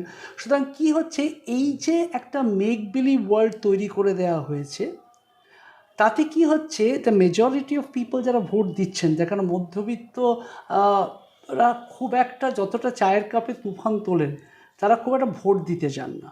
বড় লোক ফান্ড করে, গরিব মানুষ ভোট দেয়। আর গরিব মানুষকে মমতা বন্দ্যোপাধ্যায় ভাবলেন যে আমারও তো শিল্প টিল্প নেই, আমার এখানে সার্ভাইভাল বা এক্সিস্টেন্সটাই সেটা। এবং এই যে তামিলনাড়ুর থেকেও একটা জিনিস উনি করেছেন, যেরকম ওরাও অস্মিতার কথা বলে, আমরাও বাঙালি অস্মিতার কথা বলছি, কিন্তু যদি একটু তামিলনাড়ুর ইকোনমির সাথে আমাদের ইকোনমিটার তুলনা করে দেখা যেত, দেখতো যে তামিল অস্মিতা ইজ ডিফারেন্ট বিং, অ্যাবসলিউটলি। সুতরাং that is against imposition of Hindi, absolutely. সুতরাং and Dravidian civilisation absolutely is completely different, completely different. তো আমরা যখন এই যে প্রাইডের কথা বলছি, বাট আমার মনে হয় যদি মমতা বন্দ্যোপাধ্যায় সাপোজ হাইপোথেটিক্যালি উনি যদি আসেন, কী করে উনি এই প্রমিসগুলো ফুলফিল করতে পারবেন, বিকজ কোথা থেকে উনি টাকা পাবেন আমার জানা নেই, আর উল্টো দিকের লোকেরা কোথা থেকে টাকা আনতে পারবে আমার তো আরোই জানা নেই। সো আমার মনে হয় যে ইট ইজ টাইম আপনাদের মতো মানুষেরা যারা সমাজের আয়না, তারা সত্যটাকে দেখানোর দরকার। তার কারণটা হচ্ছে সোনার পাথর বাটি সম্ভব নয়, এবং আমার যে অর্থের অবস্থা, আমরা নির্ভরশীল হচ্ছে, আমাদের নিজস্ব আয়ের কোনো সোর্স নেই, আমরা মূলত নির্ভর হচ্ছে স্টেট জিএসটির ওপরেই, তারপরে আমরা ভীষণভাবে মদ্যপানের ওপর নির্ভরশীল। সেই জন্যে আমার কোনো মরাল জাজমেন্ট অ্যাবাউট কে মদ্যপান নেই, কিন্তু আগে রাস্তায় মদ্যপান করলে আমি একটু হতাম, কিন্তু এখন আমি অনেকটা স্বার্থপরতার থেকে বেরিয়ে আসতে পেরেছি। আমি দেখেছি যে লাল জল কতটা দরকার রাস্তায় আলো জ্বালানোর জন্য, মাইনে দেওয়ার জন্যে। সুতরাং স্কুল বন্ধ হচ্ছে কি হচ্ছে সেটা ব্যাপার নয়, কিন্তু আমি সবসময় সমর্থন করছি যে প্রত্যেক পঞ্চায়েতে যখন আরও যদি মদের দোকান খোলে তাহলে আমার রাজ্যের একটু রোজগার বেড়েও যাচ্ছে। এই ব্যাপারে কিন্তু আমাদের পশ্চিমবঙ্গের মানুষ এবং একটা industry which was propelled by private distributors, সেটাকে আমরা West Bengal holding beverage corporation তৈরি করেছি। আচ্ছা, 19 থেকে 22,000 কোটি টাকা সেখানে রোজগার। আমাদের তাহলে আয়ের উৎসগুলো কি কি আছে? I will just give you this আয়ের উৎস। এবং ব্যাপারটা হচ্ছে আমাদের এই সেন্ট্রাল ট্যাক্সের ওপর নির্ভরশীল হচ্ছে 53.3, আর ওন ট্যাক্স রেভিনিউ 42.3। আমার এসজিএসটির থেকে 100 টাকার মধ্যে 46 টাকা সেখান থেকে রোজগার করি, 21 টাকা রোজগার করি স্টেট এক্সাইজ থেকে, 8 টাকা রোজগার করি কিছু কিছু আইটেম সেলস ট্যাক্স আছে, স্ট্যাম্প অ্যান্ড রেজিস্ট্রেশন ফি 10 টাকা, ট্যাক্স ইলেকট্রিসিটি এগুলো 2 টাকা 2 টাকা করে। তাহলে উনি যে আজকে করবেন, এবং যদি এই হারে ডিএটা বা মহার্ঘ ভাতা দিতে হয়, যেটা দিতে হচ্ছে, তাহলে কোনো দিন দেবে না, দেবেন না এখন বলছেন, কিন্তু যদি দিতে হয় তাহলে ওই প্রকল্পগুলো কি করে চালাবে জানি না। আর আমার মনে হয় তোমার কি মনে হয় যে Mamata cares? She lives for the day. আর পলিটিক্স ইজ যে আমাকে এটা করতে হবে, বিকজ আদারওয়াইজ 15 বছর শাসনের পর বা দুঃশাসনের পর ঠিক আমি ভেসে যাবো, ঠিক বানের তোরে। ঠিক, অতএব উনি টেলিফোন করে ডাকলেন, গৌতম দা ডাকুন তো, she presents a fair complete, and she is very right, because আমার মনে হয় যে উনি এত ভালোভাবে শিখেছেন that we are all dead in the long run. এটা উনি এত ভালোভাবে শিখেছেন, এবং উনি টাস্কগুলোকে এত ছোট ছোট করে দিন অনুযায়ী করে নেন, সেই জন্যে উনি করছেন। বাট আমার মনে হয় যে পশ্চিমবঙ্গের ইন্টারেস্টটা এফেক্টেড হচ্ছে। না, তুমি খুব সবিনয়ে বলছো বৈষ্ণব বিনয়ের সঙ্গে। আমি শুধু অ্যাফেক্টেড হচ্ছে বলছি না, আমি এটাকে জোচ্চুরি বলি। দেখো, কল এ স্পেড এ স্পেড। আমার বক্তব্য ছেড়ে দাও। পশ্চিমবঙ্গে নাকি 40% আনএমপ্লয়মেন্ট না তিনি কমিয়ে দিয়েছেন। কমিয়ে দিয়েছেন। ওকে, একটা ফ্যান্টম ভাবনা চিন্তা। আর যখনই সেটা ফলিত লেভেলে একটা ছোট্ট করে টুস্কি মারা গেল, তখন দেখা গেল 1,500 টাকা ভাতা নিতে 1 কোটি এডুকেটেড ইউথ তারা লাইনে দাঁড়িয়ে পড়েছে। কোথায় জোচ্চুরি বা জালিয়াতিটা? সেটা হচ্ছে she has provided for only 5,000 crores in the budget. I have calculated it যে বছরে 12,000 টাকা into 5 which is 60,000 rupees per head, এতে 25 থেকে 27 লাখ লোককে you can bring under the coverage. ঠিক আছে? ঠিক। তুমি নিয়ে বসে আছো 1 কোটি লোকের ফর্ম, এবং এই মহিলা কি করবে? ফর দ্য ফার্স্ট মান্থ ও সবাইকে দিয়ে দেবে, কারণ না তাতে 500-600 কোটি টাকা লাগবে, তার চেয়ে বেশি লাগবে না। দিয়ে একটা আশা সঞ্চার করবে এই সহস্র লক্ষ যুবকদের মনে, যে আরে দিদি তো দিল, তার মানে দিদি দিয়ে যাবে, সুতরাং দিদিকেই ফেরত আনা উচিত। You always win the first round in casino. That is true. You always win the first round in casino because it's on the house. The question is, আরেকটা চুমন্দা, just I'll make a small interjection out here. আমার মনে হয় এখানে একটা ভুল যেটা এই সরকার করেছেন, আমার মনে হয় যে তারা রাষ্ট্রপুঞ্জের ডেফিনেশন অফ ইউথটাকেও বিট করে দিয়েছেন। সেটা 29 অবধি থাকে এবং কিছু কিছু আফ্রিকান কান্ট্রিতে 35 অবধি থাকে। আমি কি তাহলে মনে করব যে পশ্চিমবঙ্গ আফ্রিকার থেকে বা সোমালিয়ার থেকেও পিছিয়ে আছে যে 40 অবধি দিতে হলো? This is for the government to answer. না, উনি তো মানুষকে মানুষ হিসেবে দেখেন না, উনি মানুষকে একটা উপভোক্তা হিসেবে দেখেন। she has turned Bengali rural society into a parasitical society. ঠিক আছে, She has not turned. She has really got a good X-ray done and exactly given us a report as to what we are. It's not that she has turned. আমরা অভ্যস্ত হয়ে গেছিলাম, উনি সেটাকে রিকনফার্মেশন করিয়েছেন। না, আমাদের বাম জমানায় 34 বছরে এত গরিবীর কথা বলেও হ্যাঁ, আমরা তারা কিছু দেননি। কিছু দেয়নি, কিন্তু মানে নো লক্ষ্মীর ভাণ্ডার, নো কিন্তু তারা কন্যাশ্রী। দেননি। কিন্তু সুমনদা, আমি যদি আপনাকে শ্রদ্ধা সহ জিজ্ঞেস করি যে বামের যে বামরা যে ন্যারেটিভটা তৈরি করার চেষ্টা করছিলেন, প্রথমে তারা এগুলোকে ভাতা বা এগুলোকে অনেক কিছু বলার চেষ্টা করছেন। আজকে তারা কিন্তু তাদের অবস্থানটা বদল করেছেন। সুতরাং আমার মনে হয় যে আপনি তো পলিটিক্সের আলোচনা যখন করছেন, তখন তো আপনি তো আপনার তো একটা আইডিওলজির কথা আপনি বলবেন, রাইট? মমতাদির একটা সুবিধে হচ্ছে she would like to win elections. That's all. So I love her for that because, she does not have a problem of an ideology. And a গরিব মানুষ could be the stock in trade of this chief minister. কিন্তু she would like to win.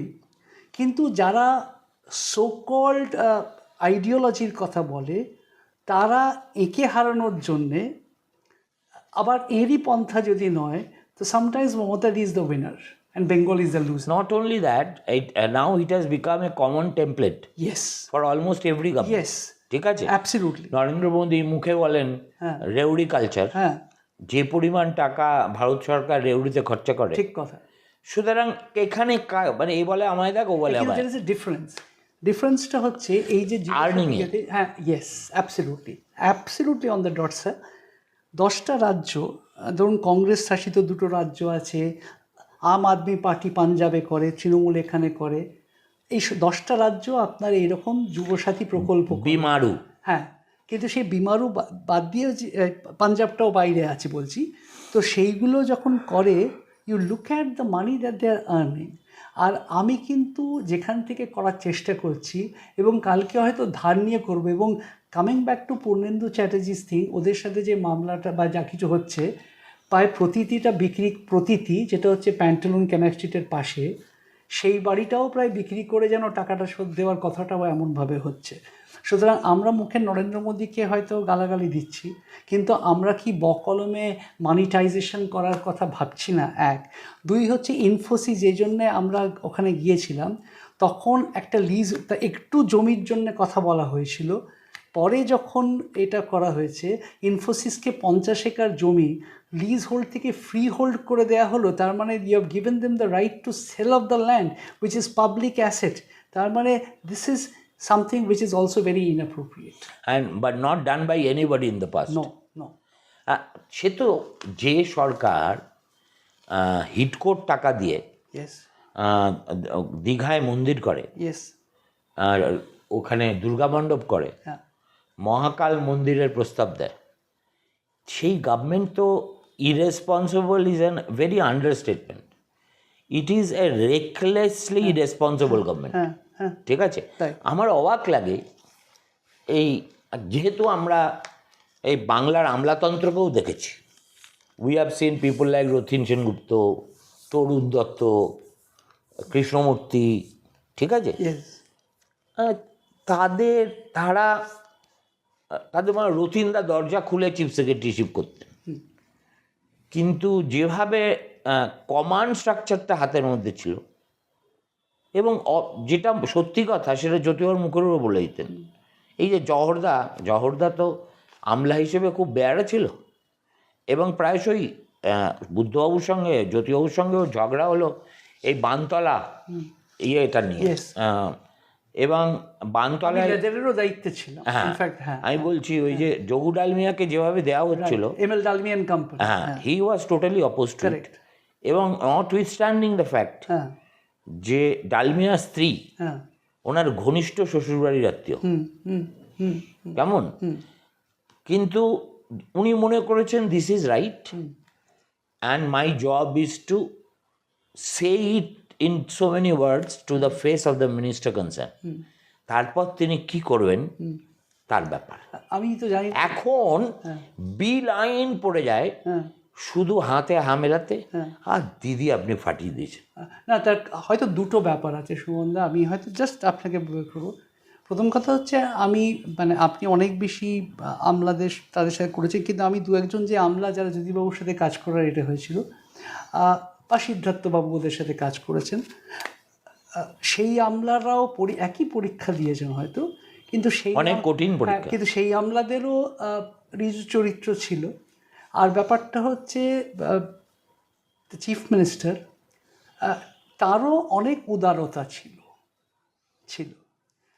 তবে আমি জানি না জ্যোতিবাবু মমতাদির মতো powerful ছিলেন কিনা, কেন মমতা বন্দ্যোপাধ্যায় যেরকম actually when you talk of status quo, হ্যাঁ যে তুলনাটা যার সঙ্গে করা উচিত সেটা জ্যোতিবাবু, হ্যাঁ কিন্তু Jyotibabu was a product of the party machinery yes and party did not let him do many things which wanted, right and therefore he was a status quoist. Right.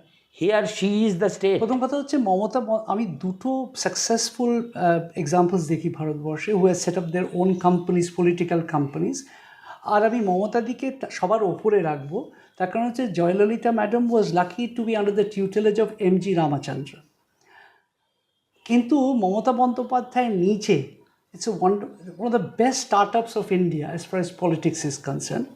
এবং সেখানে যখন কষ্ট করে উনি প্রত্যেকটাই করেছেন, উনি কাউকে ঠিকভাবে মানুষ বলে মনে করবেন, সেটা অনেকগুলো পেটফলস থাকতে পারে, কিন্তু কি হচ্ছে বাকি যারা যাচ্ছে তারা সবসময় তার থেকে সুবিধে চাইছে।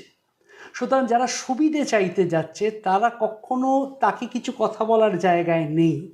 কথা বলার জায়গায় যেতে হয় গদি বাঁচাতে চাইছে, নয় সুবিধে চাইছে। সুতরাং যদি আমি সুবিধে চাইতে যাই, তাহলে আমাকে মমতা বন্দ্যোপাধ্যায়কে আমি কবিতা খুব একটা জানি না, সো আমি যারা ভালো কবি তারা বলতে পারবেন, আমার একদমই কোনো জ্ঞান নেই। কিন্তু কি হচ্ছে, যদি আমাকে মন্ত্রী থাকতে হয় বা কিছু থাকতে হয়, তাহলে চিফ মিনিস্টারের ওই কবিতাটাকেই আমাকে অ্যাপ্রিসিয়েট করতে হবে, ওনার গানটাকেই আমাকে অ্যাপ্রিসিয়েট করতে হবে। তার কারণটা হচ্ছে যে otherwise she might take it personally and one might lose one's job.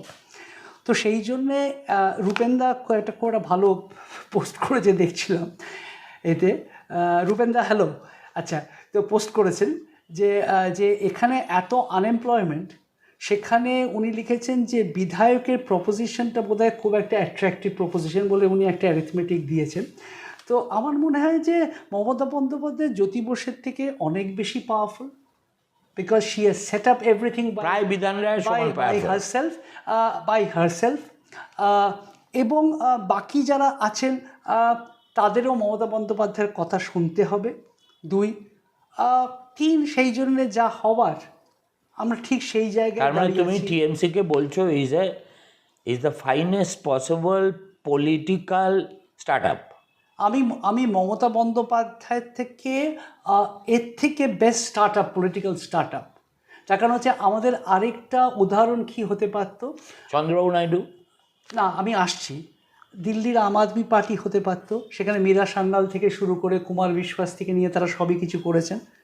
But Mamata Bandyopadhyay survive the test of time, উনি করেছেন। চন্দ্রবাবু নাইডুর থেকেই হয়তো জ্যোতি বসু ওয়াজ প্রফেটিক, যখন উনি বুদ্ধবাবুকে আপনাদের সামনে বলেছেন অত শিল্প টিল্প করো না, তার কারণ হি ওয়াজ প্রফেটিক।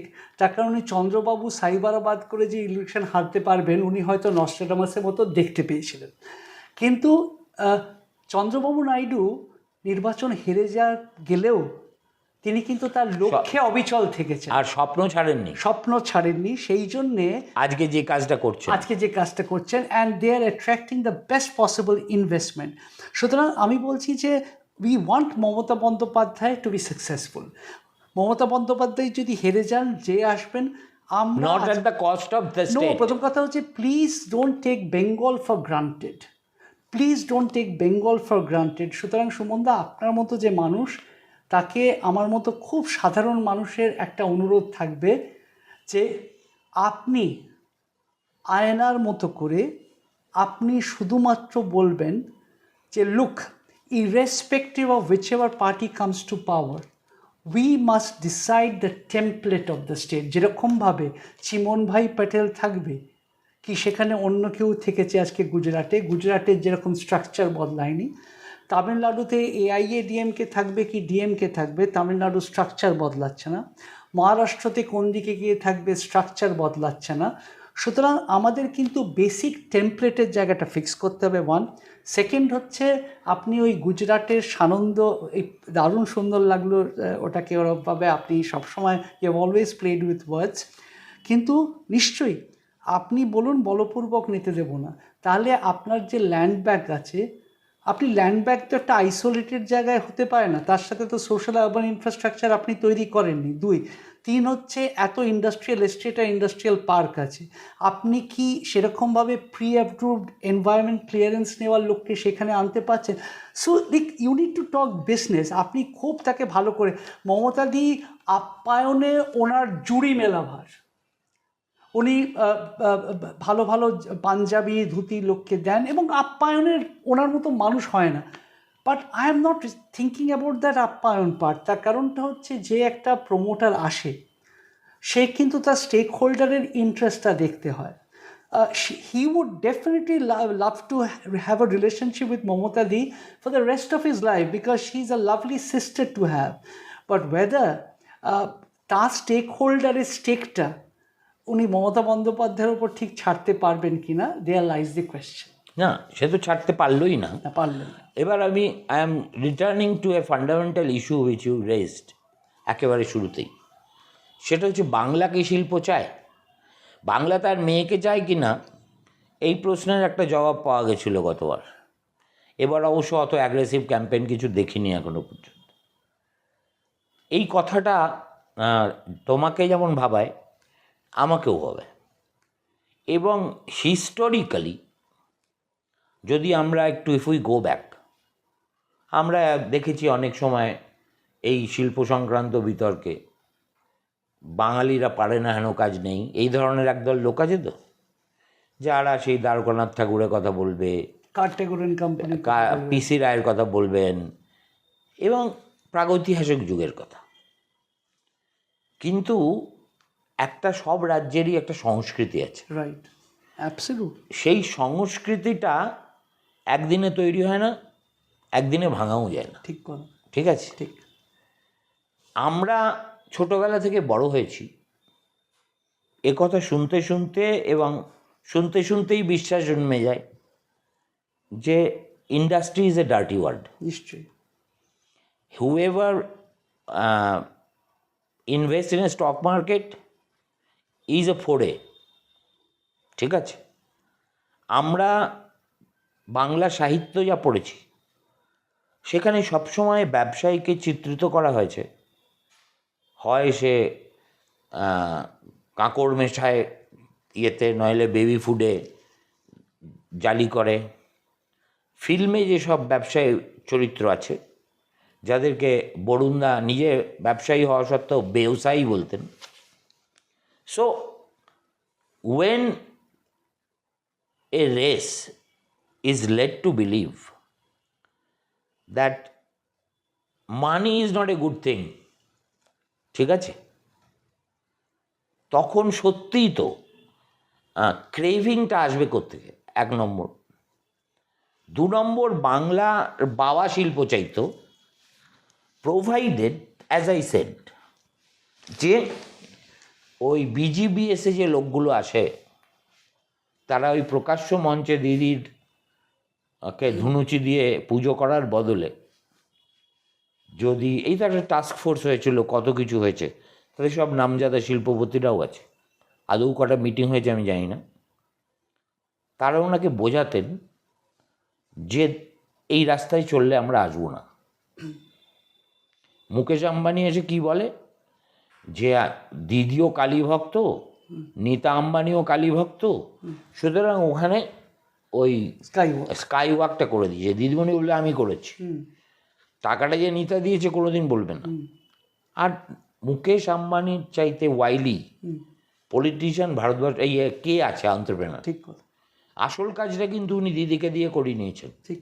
সেটা হচ্ছে laying the optical fibres absolutely underground, right এবং সেই ভুটানের পাহাড় থেকে সাগর অবধি right without a murmur in a state like কী বলে ওয়েস্ট বেঙ্গল, হ্যাঁ যেখানে প্রতি স্কোয়ার ফিটে টাকা চাওয়া হয় বাড়ি তৈরি করতে গেলে ইরেসপেক্টিভ অফ প্লেস, কারেক্ট। সেখানে Jio company did not face one resistance, nobody ask for a penny. Why? Because Mukesh also understands what Didi wants is publicity. ঠিক আছে? ফলে while rest of his channels, একে তো ভারতবর্ষের মিডিয়ার 45% কিনে নিয়েছে, ওর যদি তুমি নিউজ 18 গুজরাট দেখো, নিউজ 18 অন্য বলো ভাষা দেখো, ইংরেজি দেখো, তারা কমপ্লিটলি দে সিং পিয়ান্স টু মোদি। আর পশ্চিমবঙ্গে বাংলা চ্যানেলটাকে উনি দিদির পদসেবার জন্য নিবেদিত করেছেন, আর দিদি ওইটুকুতেই সন্তুষ্ট। এবং ইউ নো হু লিডস ইট। এবং এটা হচ্ছে একটা অদ্ভুত ধরনের পেট্রন ক্লায়েন্ট লিঙ্কেজ, যেখানে দিদি বড় অল্পতে সন্তুষ্ট। ঠিক আছে? দিদি যদি মুখের উপর বলতে পারতো যে দেখো এইসব ভক্কিবাজি আমার সঙ্গে করে লাভ নেই, কোনোদিনই মিডিয়া আমাকে পাওয়ারে আসার পরে সাপোর্ট করেনি, পাওয়ারে আসার আগে যা করার করেছে। সুতরাং you have to do more. তুমি নিজের ইন্টারেস্ট প্রোটেক্ট করতে কেবলটাকে 6,000 কোটি টাকা খরচা করে নিলে তাতে লাভ কে হচ্ছে? কার? Jio is making money. ঠিক আছে, কম্পিটিটিভ রেটে দিচ্ছে কি দিচ্ছে না সেটা পরের কথা।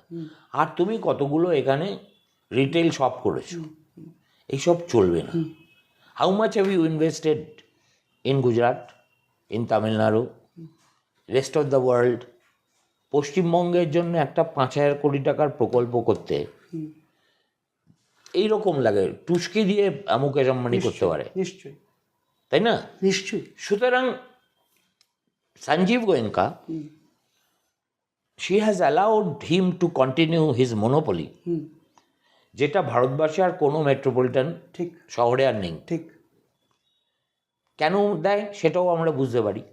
She can be bought for just 300 crores। এই যে বন্ড দেখলে না, যখন রেজাল্ট বেরোলো, একটা জেমস মার্টিন বলে কি একটা ডুবিয়াস লোক আছে, এই সাউথ সিটিতে পেন্ট হাউস আছে তার, সেই লোকটা আমাদের রুরাল ইকোনমির একা মাজা ভেঙে দিল একটা ডিয়ার লটারি নামক জিনিস বের করে। দিদি মদের দোকানকে ডোর স্টেপে পৌঁছে দিয়ে বাঙালির একটা বড় অংশকে মাতাল বানালো, আর এই লোকটা গরিবের কষ্টার্জিত টাকা যত রকম বুজরুকি খাওয়ানো যায় সেগুলো খাইয়ে মানুষের পকেটে শীত কাটলো, কেটেই যাচ্ছে। And for what price you know? 300 কোটি টাকা সঞ্জীব গোয়েঙ্কা, 300 কোটি টাকা মার্টিন। কেমন? এটা যদি গুজরাট হতো 30,000 কোটি টাকা দিতে হতো। আমার মনে হয় যেটা ওই ধুতি পরিহিত ব্যক্তি করতে পারতেন, বাংলার অর্থনীতিকেও যেরকম ইমপ্রুভ করতে পারতেন, সেরকম দলটাকেও আরও বলিয়ান করতে পারতেন। সো আই থিঙ্ক না, দলটাকে উনি পারতেন কিনা জানি না, আর্থিকভাবে ইলেকট্রাল বন্ডস বা কিছু আরও বেশি হয়তো হতে পারতো, but you have brought it up. I mean, what I am trying to say is, you're right. their appetite is very small. At least আর তাতেই বাঙালি চাচায়। আমার মনে হয় যে যে দুজনের কথা বললেন বা 10-11 জনের, আমার যেটা মনে হয় যে if you would have really asked rather than asking for a white paper, আপনি যদি 11 জনকে তারা কত বিনিয়োগ করেছেন, যারা রোজ বিজিপিএসে বসে থাকে, জিজ্ঞেস করেন, that is reflective of things to come. আর দেখবে খোদা কা খাস্তা, যদি রেজিম বদলে যায়, একটা লোক the face of Bengal change করে দিতে পারে, তার নাম নরেন্দ্র মোদী। নিশ্চয়ই। আজকে তিনি এমন একটা জায়গায় আছেন যে ভারতবর্ষে কোনো ইন্ডাস্ট্রিয়ালিস্টের দম নেই to say no to him. না, ঠিক আছে, উনি বলবেন যে একটা मुझे पता है बंगाल का क्या हाल है, হ্যাঁ लेकिन आपको जाना पड़ेगा, হ্যাঁ ये मजबूरी है मेरा হ্যাঁ और आपको फर्ज है, हाँ। ये आपको निभाना पड़ेगा। আর কিচ্ছু বলবেন না, না, উনি আরেকটা কথা বলবেন। তারপরে বিউরোক্রেসিকে হ্যাঁ। লাগিয়ে দেবেন পিছনে। না, উনি আরেকটা কথা বলবেন, তার কারণ উনি তো গুজরাটেরই লোক। উনি নিশ্চয়ই যেটা বলবেন যে তোমাকে বাংলায় যেতে হবে, যেই বলবে যে বাংলাতে আমার খুব একটা ভায়াবল নয়, উনি বলবেন যে এয়ারলাইনের মতোই যেরকম ক্রস সাবসিডাইজেশন মডেলে কিছু ভায়াবল নিতে গেলে কিছু আনভায়াবল নিতে হবে, that I'll make it good in some other state, but you go and invest. আমাদের এক্ষুনি যেটা দরকার সুমনদা, অলমোস্ট আমাদের একটা অ্যাঙ্কার ইনভেস্টর দরকার, শুধুমাত্র টাকার জন্য নয়, সেটা পশ্চিমবঙ্গের ইমেজ লিফট করে দেবে। 2, 3 হচ্ছে একটা সিঙ্গুড়ি তো আমাদের আবার 50 একদম বছর পিছিয়ে একদম দিয়েছে। একদম এটা করে দেবে। আর আমার মনে হয় শিল্পটাকে শুধুমাত্র আমাদের রাজকোষ শূন্য, সেই জন্য শিল্প দরকার, আমাদের ইমেজের জন্য শিল্প দরকার, আর আমাদের প্রত্যক্ষ এবং পরোক্ষ কর্মসংস্থানের জন্য শিল্প দরকার। এবং আপনিও যখন অন্য রাজ্যে যাবেন বা আমিও যখন যাব, কেউ যেন আমাকে বাংলাদেশি না ভাবে, তখনই ভাববে আমি একটা ইকোনমিক্যালি উইকেস্ট জায়গা থেকে এসেছি বলে ভাববে। তখন আমিও বলবো যে না, আমি পশ্চিমবঙ্গ থেকে এসেছি। যেরকম ভারতবাসীরাও হয়তো চাকরি করতে যায়, সেই জন্য তারা সেই সম্মানটা পায় না, তার কারণ চাইনিজ অ্যান্ড ভিয়েতনামিজ তারা সেখানে পুঁজি বিনিয়োগ করে ট্রাম্পের সাথে, সেই জন্যে যে লেভারেজটা ওদের প্রিমিয়াররা পায়, মোদি সাহেব হয়তো পান না। বাট তা সত্ত্বেও উনি যেটা চেষ্টা করছেন, it's a wonderful thing. But Bengal needs industry, Bengal needs jobs, আর বেঙ্গল চায় যে এই যে বাবা মারা তাদের ছেলে মেয়েদেরকে দুর্গাপুজোর আগে পায়, আবার দুর্গাপুজো উমার ভাসানের সাথে তারাও হয়তো তাদেরকে হয়তো চলে যেতে হয়, তারাও চান অথবা শীতের অতিথি হিসেবে আসে, শীতের তারাও চান একটু বেশি দিন তাদের সাথে কাটানোর জন্য। ওকে, আর এবার আমি একদম শেষ পর্যায়ে এসে গেছি। Now I will ask you a question that might rattle you a bit, আচ্ছা, কিন্তু since I am privy to many information, right. আমি এটাও জানি যে তুমি এবং তোমার এক বন্ধু, যার নাম আমি এখন করছি না, তোমরা দুজনে একটা সময় একটা বড় পিরিয়ডে অভিষেক বন্দ্যোপাধ্যায়েরও খুব ক্লোজ ছিল, ঠিক আছে? Now if I ask you to honestly assess this young man, what will be your short answer and what will be your long answer? আমি এবং আমার একজন বন্ধু, আমরা ভেরি ক্লোজলি শ্রী অভিষেক বন্দ্যোপাধ্যায়ের সাথে কাজ করেছি। শ্রী বলছো কেন? মানে এটা তোমার ব্রাহ্ম ওকে। তো শ্রী অভিষেক বন্দ্যোপাধ্যায়ের সাথে কাজ করেছি, এবং আমাদের দুজনেই যখন ইন্টারাকশন হয়েছিল, তখন আমরা যে প্রোগ্রামসের কথা বলতাম, সেটা অভিষেক বন্দ্যোপাধ্যায় যথেষ্ট কি করা যেতে পারে কি করা যেতে পারে না স্পষ্ট কথা বলতেন। এবং আমার মনে আছে, অভিষেক বন্দ্যোপাধ্যায় এটা দেখতে পারেন, I really like the honesty of the person, but he didn't honour my request. আমি বলেছিলাম যে আমার মনে আছে দিনটা, আমার বন্ধুও ছিল, 1 জানুয়ারি 2018 সাল। তো তখন বলেছিলাম যে একটাই রিকোয়েস্ট, যে যখন এই যে অটোতে চলে, দেখা যায় যে একটি বিশেষ সম্প্রদায়ের গাড়ি চালক হলে তারা 5 জন করে নিতে পারে, আর অন্য কোনো সম্প্রদায়ের গাড়ি চালক হলে তাদেরকে পুলিশ বাধ্য করে 4 জন নিতে। তাহলে অনুরোধটা ছিল যে দুটো গাড়িতেই 4 জন করে দেয়া হোক, নাহলে দুটো গাড়িতেই 5 জন করে দেয়া হোক। উনি তখন উত্তর দিয়েছিলেন, ওরা খুব ইউনাইটেড, এটা আমার পক্ষে করা সম্ভব নয়। আমার দ্বিতীয় অনুরোধটি ছিল, কেন আমি পামেবিনিউতে বুদ্ধবাবুর নেইবার ছিলাম, বড়ই হয়েছি ওই পাড়াতে, প্রায় অনেক কাঁচ টাচ মীরা কাকিমার বাড়ি ভেঙে ফেলেছি ব্যাট করতে গিয়ে, যাই হোক। তো ওইখান থেকে লোহাপুল থেকে একটা অটো ছাড়ে, লোহাপুল হচ্ছে 4 নম্বর ব্রিজ থেকে, ওইখান থেকে একটা অটো যায় অনেকগুলো দূরে, এবং অনেক সময় দেখেছি একটি কিছু সম্প্রদায়ের ছেলে মেয়ে তারা হয়তো বাইকে তারা হেলমেট না পরলেও পুলিশ বড় কর্তাও তাদের কিছু বলতে পারে না। আবার কিছু সম্প্রদায়ের মানুষ তাদেরকে কিন্তু হেলমেট না পরলেও, যদিও সেটা ভালো যে তারা আমাদের সুরক্ষার জন্যই হেলমেট পরতে বলছেন, কিন্তু আমার খারাপ লাগতো যে পুলিশ ওদের সুরক্ষার সম্বন্ধে এতটা কেন চিন্তিত হচ্ছেন। সেই শুধু দাবিটা, তাই নয়, তারা যদি মাথায় একটা ফেস টুপি থাকে, হ্যাঁ, তুমি you can jump any signal এবং ইন। তাদের বয়সটা ম্যাটার করে না, তারা এতটাই পাওয়ারফুল, তারা কমিশনার অফ পুলিশদের থেকেও পাওয়ারফুল। তো সেটাও আমি বলেছিলাম। এবং শ্রী অভিষেক বন্দ্যোপাধ্যায় এত ভালো, ভেরি অনেস্ট ম্যান, উনি আমাকে বলেছিলেন এটা করা সম্ভব নয় বিকজ দে আর ইউনাইটেড।